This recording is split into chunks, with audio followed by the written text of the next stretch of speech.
All right. Yeah. All right. Good morning. Good morning. I'd like you to give a round of applause to these great candidates that are all here today. Great Democratic candidates we have this year. My name is John Scott. As Lydia said, she's my campaign treasurer. Thank you, Lydia, by the way. That's a pretty big commitment to just all of a sudden make in the middle of election season. I'm a native and lifelong Floridian. I was born in Hialeah, which is near Miami, for any of you who don't know that. Been a resident of Lee County since 1979, and I live with my wife, Ruth, for those of you who know her, and North Fort Myers with our 2 rescue dogs. I've been in the IT industry now for about 23 years, working with county government for the last 15 of that. And, sorry about that, there we go. Unfortunately, fortunately, we work in in a volunteer capacity in leadership positions in different environmental organizations. And unfortunately, we've become very immersed in all these environmental issues that we're experiencing right now, good and bad, mostly bad. As others have touched on already, our water quality is a big issue. My opponent has not found a corporate special interest that he doesn't like.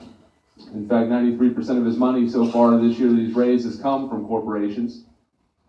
I find that offensive, considering I want to be the people's voice, because the people's voice in Tallahassee has been lost. That's all people, men, women, children, all walks of life, all income levels. Unfortunately, they are not being represented. District 79 certainly is not being represented. Those people, there's a lot of lower and middle income folks in that district that are not being represented at all, and I want to change that. And now, what I'd like to do is contrast where my opponent and I differ, which is basically on everything. I provide the most stark contrast to Matt Caldwell that you're probably going to find as a progressive Democrat versus a Rick Scott constitutional conservative. On the environment, been on the leadership of Sierra Club. We fought for fracking bans. My opponent voted yes for fracking in Lee County. He's led the charge on the misuse of Amendment 1 funds, which 75% of voters back in 2014 said, hey, we want to buy land south of Lake Okeechobee. We want to do things that are going to be for real Everglades restoration. People wanted that. My opponent used that to help direct those funds for vehicles and insurance and balancing the budget, which should be done out of general revenue. He voted many times, not just once, but many times, several times, to roll back responsible growth management laws, roll back polluter controls on water quality. He authored the dirty water bill that just took effect. It's going to put polluters on an honor system. What could go wrong with that? I mean, come on. He's just generally been a disaster on the environment, and he's been partly responsible for what you're seeing right now, what's been playing out this year, what's playing out on the East Coast with that algae bloom. We've seen algae blooms. We've seen what looks like an oil spill off our coast. Unacceptable. I will fight to clean our water up. I will fight to buy that land south of the lake. We can't afford this water coming down our estuaries anymore. Regardless of it coming in north of the lake, that's fine, 6-1, yeah, but there has to be a southern component, because otherwise, if you don't have a southern flowway or a southern relief valve of some kind, you're going to end up with that water going east and west regardless, and there's so much legacy nutrients and so much legacy pollution in that lake, you could plug the north side of the lake or feed Evian spring water in that lake for the next 50 years, and you'd still get polluted, nutrient-loaded water coming down our estuaries. You have to open up a southern flowway of some kind to get that water down there, store it, treat it, and convey it. Now, I don't want to spend all my 5 minutes talking about the environment, because there's a lot of other issues that are very important. Women's reproductive rights obviously is a huge thing. I don't want to defund Planned Parenthood. I want to increase funding for Planned Parenthood. I think it's disgraceful we have one Planned Parenthood center in Lee County. We need more. People need that access. Medicaid expansion. Lower income folks, they desperately need healthcare access. And it'll create jobs. I want Florida to live up to its name, the Sunshine State. We're number 3 in solar capacity. We're number 17 in production. That's a disgrace. Prison reform, public education. My parents are both Lee County educators. I'm a product of Lee County schools. I want to strengthen our public education system. My opponent's fervently for-profit education.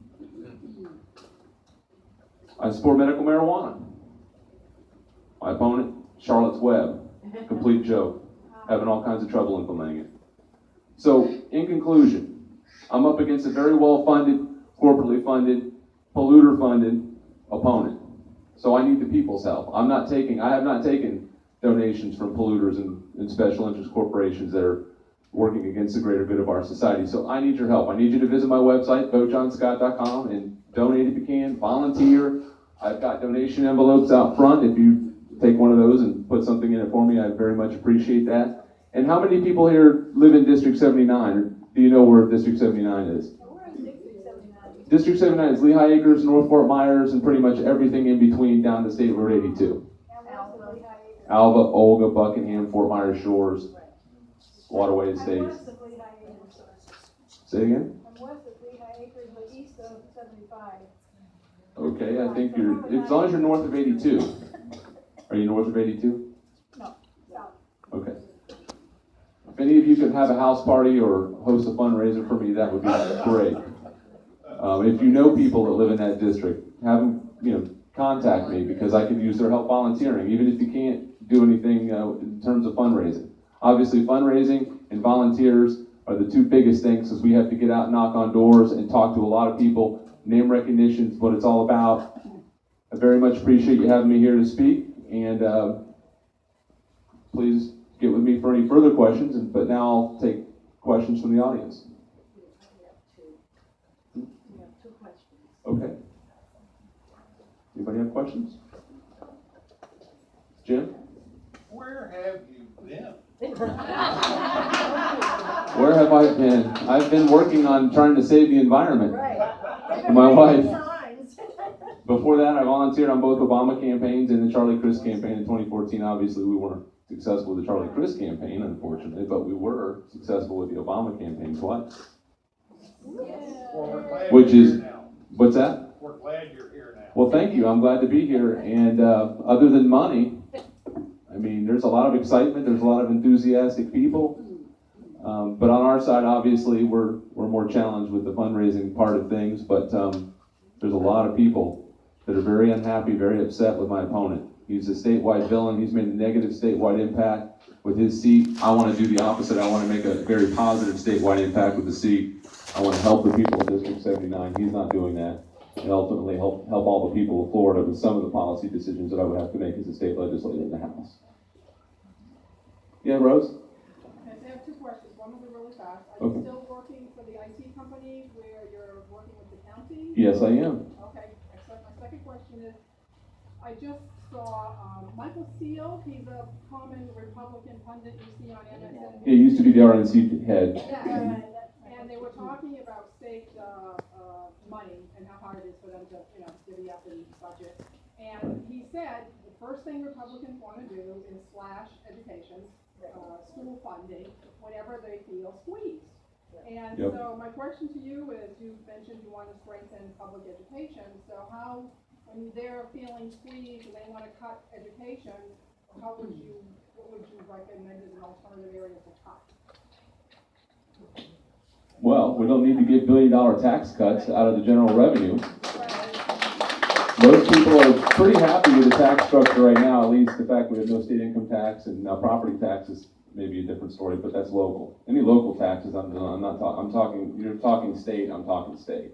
There's a lot of like-minded Republican legislators who still believe in public education. In fact, I don't see Charlie here today, but Charlie Flores is one that's reasonably minded. There's a number of them. And I know there's some that are in the legislature, and I want to be bipartisan. I believe in bipartisanship. I mean, obviously with a Republican majority, I have no choice but to be bipartisan, or else I'm not going to get anywhere.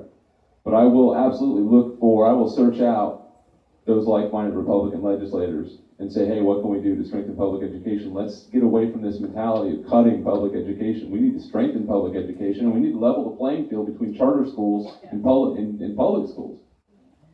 I mean, it's ridiculous that a child goes to a charter school, if they come back to the public education system, the funding doesn't come with them.